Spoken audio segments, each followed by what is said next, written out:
So I wanted to quickly talk about this Diamond League 100-meter field that was just announced going down in Shanghai on May 4th. Pretty deep field. And I wanted to talk about it now because over the next week or so, probably about 2 weeks, I'm going to have a bunch of videos coming out talking about Grand Slam track, getting us hyped for, Kingston, Jamaica. There's so much going on that I'm going to be really excited for. Looking forward to Grand Slam track. So going to be rolling out a couple things over the next couple weeks. So wanted to throw in this quick Diamond League preview as, of course, this is a very stacked meet. And it kind of is like, I don't know, showcasing how Grand Slam track, they really did announce all of their racers and even their challengers significantly ahead of time relative to how Diamond Leagues, right? We're going to find out kind of on a piece-by-piece basis, and unfortunately, some of these athletes may or may not actually show up. Some may pull out, whatever it may be. But let's dive in because this is a high quality race that we do have going down. Kishane Thompson going up against, I don't know, this field is stacked, right? We're talking about Kishane Thompson. He's going up against Christian Coleman, also Akani Simbine, also Marcel Jacobs. Also in the field, I think we have Letsile Tebogo. You also have, who else is in this field? You have Jeremiah Azu. He's going to be in this field. So very stacked men's 100-meter dash field going down at the Shanghai Diamond League. This is, again, going to be going down on May 3rd. So this is just over about a month and a half away. What's interesting, first thing before kind of diving into, predictions, what this might look like, is that prior to the Shanghai Diamond League, you also have the Ximen Diamond League. So that's going down on April 26th, while this is going down on May 3rd. So kind of noting the point that I said earlier, where Grand Slam Track has already announced all their racers for all of their slams coming up, from April all the way to June. There are 4 slams. But the Diamond League, we kind of find out piecemeal. Yes, we're finding out the 100-meter field in for the Shanghai Diamond League on May 3rd, but we don't know if any of these guys are going to be running on April 26th. It's kind of interesting because then if I'm a fan and I want to tune in or I want to travel or, whatever it may be, am I going to be ready to be able to see these athletes? I don't know. But again, I'll talk about Grand Slam track stuff in a couple weeks. But let's dive into this 100-meter dash field. And specifically what I want to know is, what should we look forward to when speaking about this 100-meter dash field? Last year, the meets that we had in China, you saw Christian Coleman, Fred Curley, Akani Simbine. They ran at those Chinese Diamond League meets, Ximen as well as Shanghai, Suzhou.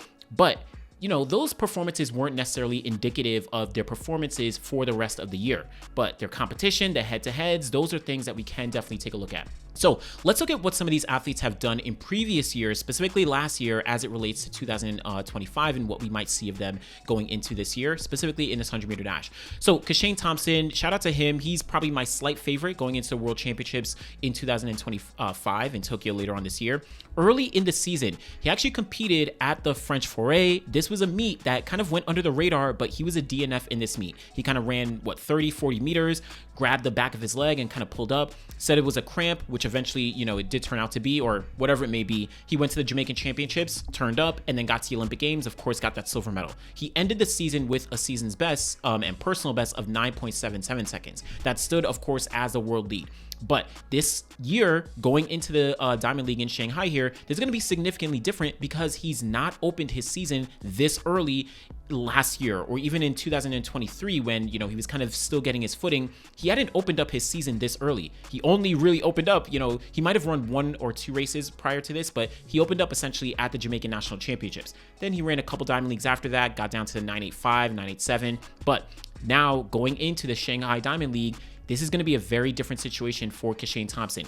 Now, we've already seen him run, 948. We've already seen him run, that was outdoors in the 60, 956 indoors in the 60. He, of course, pulled out of the World Indoor Championships in the 60 this year, so not going to get to see him, but we'll see him in this 100-meter race. I don't know. It'll be interesting to see how he kind of, translates his performances indoors into an outdoor setting, especially very early in the season relative to anything that he's done in the past. Now, on top of that, we're also going to see Christian Coleman. Now, Christian Coleman, he did compete last year at both the Shanghai as well as the Ximen Diamond League. Now, the first one in Ximen, or Xiamen, I apologize for the pronunciation, but first one, Christian Coleman actually took the win and he ran 10.13 seconds. So nothing crazy. It wasn't, quote unquote high quality performance, but something just to kind of get his season going. I think that was his first 100-meter race of the year. He was coming off the gold medal at the World Indoor Championships. He did beat out a very strong field, including Fred Curley, of course, Akeem Blake, then some other guys, Ron Watson, Ronnie Baker. There was a pretty, strong field for the most part.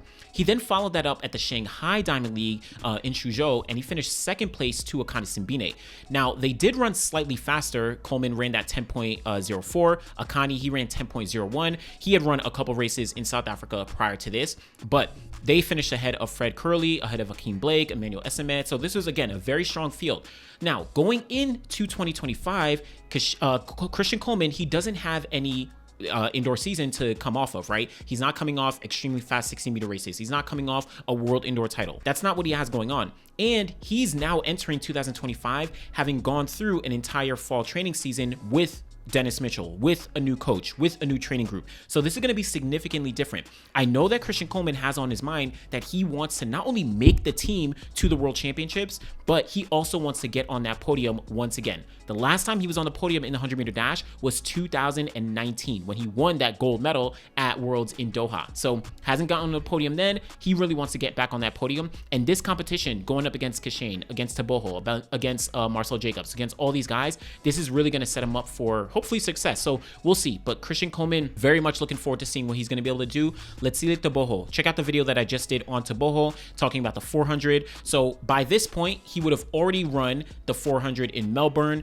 and then he's going to, hop right over to China to compete in this 100-meter dash. Now, last year, we didn't see him open up super early in the 100. He had been running 300s, got that 300-meter world record. He then followed up with the 400, 44.29, that personal best of his. And then he started to run a few 200s, right? Went down to South Africa, 19.94 in the 200, 19.71 in Kenya. That was the race where, who was it? Courtney Lindsay. He had just edged out. Both of them ran 19.71, but Courtney Lindsay and Letsile Tebogo. So this is actually a little bit earlier in terms of him running a 100-meter dash than he had in 2024. Last year, the first 100 he ran was on May 18th. That was at the LA Grand Prix. And, unfortunately, that's actually when he found out his mother had passed away. So he had to return to Botswana. And so he took a little bit of break then. So a little bit earlier in terms of opening up his season with the 100 meters. And it seems like he's not running any 200 prior to 100 meter. So interesting dynamics on how he's planning out his season. But again, check out the last video that I did, kind of breaking things down. He does want to get a 100-meter gold medal at the end of this year. He already has a 200-meter gold at the Olympics. Last time at the World Championships, he has the 100-meter silver and the 200-meter bronze, but he wants to add a gold medal in the 100-meter dash to his collection to really then solidify himself as, all right, I am a, triple threat, but a true double threat. 200 gold, 100 gold, hopefully, and then maybe move up to the 400. But Tebogo, excited to see how he kind of plays things out there. Now, on top of that, Marcel Jacobs. Marcel Jacobs in this field, he, of course, is the 2021 Olympic champion in the 100-meter dash, but dealt with injuries in 2022, 2023, 2024. Early on, he did also deal with some injuries, but he got back into things. He started off his season also relatively early, but he had to go to the World Relays, similar to Letsile Tebogo did. He did run the 100 meters, 10.11. This was him just coming off switching coaches from Italy, moving down to Florida to train with Rainer Ryder. So this was his first kind of race. I think Trayvon Bermel and Andre de Grasse might have been in that race as well, but he did come away with the win in that race. But after that, went to the World Relays. So him opening up, what this indicates to me at least is, seems like he's healthy. So coming off a pretty successful 2024 season, yes, he didn't get on the podium individually or in the relay at the Olympic Games either, but he did run 9.85 seconds, which is his third fastest 100-meter time ever. He also did get 5th place at the Olympic Games, only behind Noah Lyles, Kishane Thompson, Fred Curley, Akani Simbine. So it was stacked, right? Akani Simbine literally ran 9.82 seconds to get 4th place. Like, it was a very stacked field. So I have a lot of confidence in what Marcel Jacobs is going to be able to do here, but we'll see. Again, going up against a very stacked field gets him into the heat of competition and hopefully builds that confidence that he's going to need as he goes forward to the 2025 World Championships in Tokyo. Now, on top of that, we also have Akani Simbine, and Akani Simbine, he has, you know what it is. He's been super consistent year after year, dating back to 2016 when he made the Olympic final, and that's when his string of 5th places, 4th places, races, those started to, those came into fruition then at the Olympic Games in 2016. It just continued on. Unfortunately, at the Olympics last year, he also got 4th place, like I just said, 9.82 seconds, finishing just off the podium. But he is one to really get things going, early enough to be competitive with the rest of these guys. Again, early season. Who knows how it's going to translate throughout the 2025 year. But one interesting fact is that Akani Simbine, at least as of now, he is signed up and, he looks to be on pace to compete at the World Indoor Championships, or at least his name is on the list for the entry list for World Indoors. He's right here for South Africa, Akani Simbine.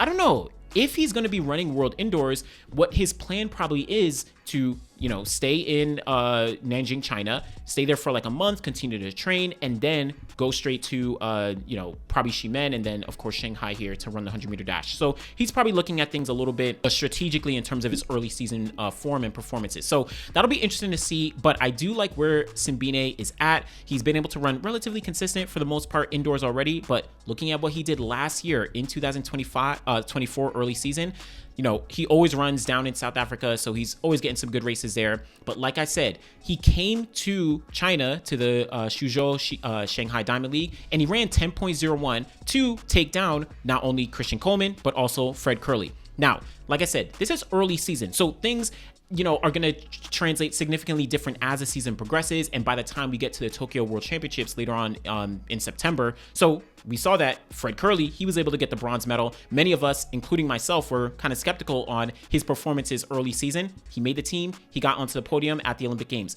Akani Simbine, despite running a personal best national record at the Olympic Games in the final, he missed the podium. So this just highlighting how this race early season isn't going to be indicative of what's going to happen all the way down in September. But what's good about this is we get to see some of the top guys in the 100-meter dash going head to head against each other at one of these Diamond League races. Now, like I said, I'm not a fan of how the Diamond League, and we've just been accustomed to this over the past, decade at this point, 2010? So we're talking about 15 years where Diamond League just announces athletes who are competing and announces races whenever. Like I said, the Ximen Diamond League is happening before the Shanghai Diamond League, but we don't even know who's competing in Ximen, but we do know Shanghai. And some of these guys, they may pull out, they may not, who knows? But it'll be interesting to see how things actually do play out. So, like I said, we have Letsile Tebogo, we have Marcel Jacobs, Kishane Thompson, Akani Simbine, Christian Coleman, Jeremiah Azu, as well as Shi Zhenyi, right? They're going to be going head to head in this men's 100-meter dash at the Shanghai Diamond League. Again, wanted to give some spotlight. Let me know